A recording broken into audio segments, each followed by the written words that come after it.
বিয়েশাদী মানবজীবনের অন্যতম গুরুত্বপূর্ণ অংশ। কেননা নারী পুরুষ সৃষ্টিগতভাবেই একে অপরের পরিপূরক। নারী ছাড়া পুরুষ এবং পুরুষ ছাড়া নারীর জীবন অসম্পূর্ণ। বস্তুত জীবনে বিয়েশাদীর গুরুত্ব বলার অপেক্ষা রাখে না।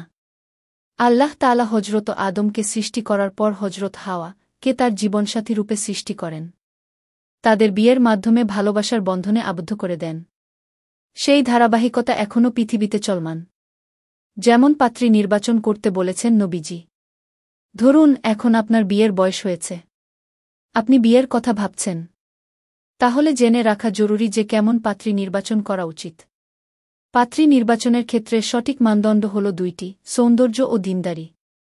অর্থাৎ কোনো নারীকে বিয়ের আগে ধর্তব্য হল তার সৌন্দর্য, এরপর তার দীনদারি ও ধার্মিকতা। সুতরাং যদি কোনো পাত্রী পছন্দ হলে শরীয়তসম্মত পন্থায় বিয়ের জন্য অগ্রসর হন। তারপর যদি তার দীনদারি ঠিক থাকে তাহলে বিয়ে করুন, অন্যথায় বর্জন করুন।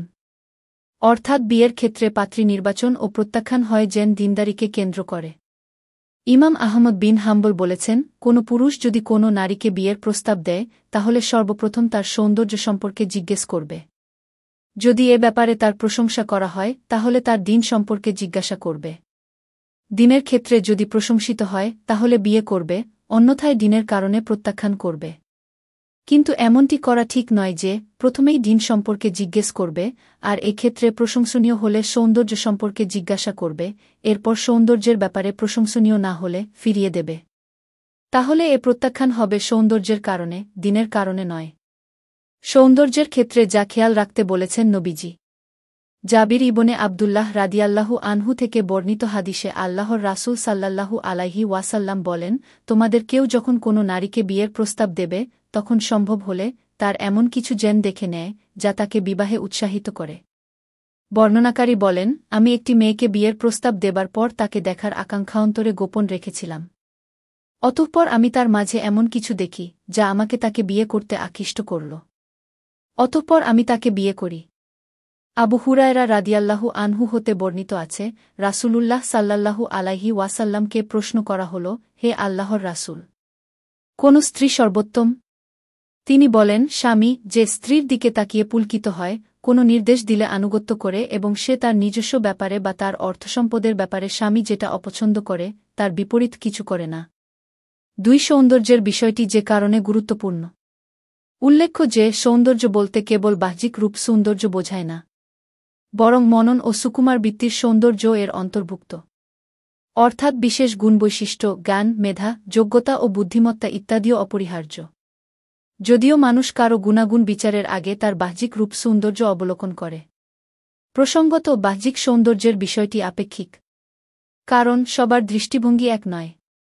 একজনের কাছে কাউকে আকর্ষণীয় মনে হলেও অন্যের কাছে তা নাও হতে পারে। কারো কাছে ফর্সা ভালো লাগে, আবার কারো কাছে ভালো লাগে মৃদু শ্যামলা। সুতরাং বিয়ের আগে এ বিবেচনা করা খুবই গুরুত্বপূর্ণ। কারণ বিয়ের অন্যতম উদ্দেশ্য হল মনের পরিতৃপ্তি ও প্রশান্তি অর্জন করা।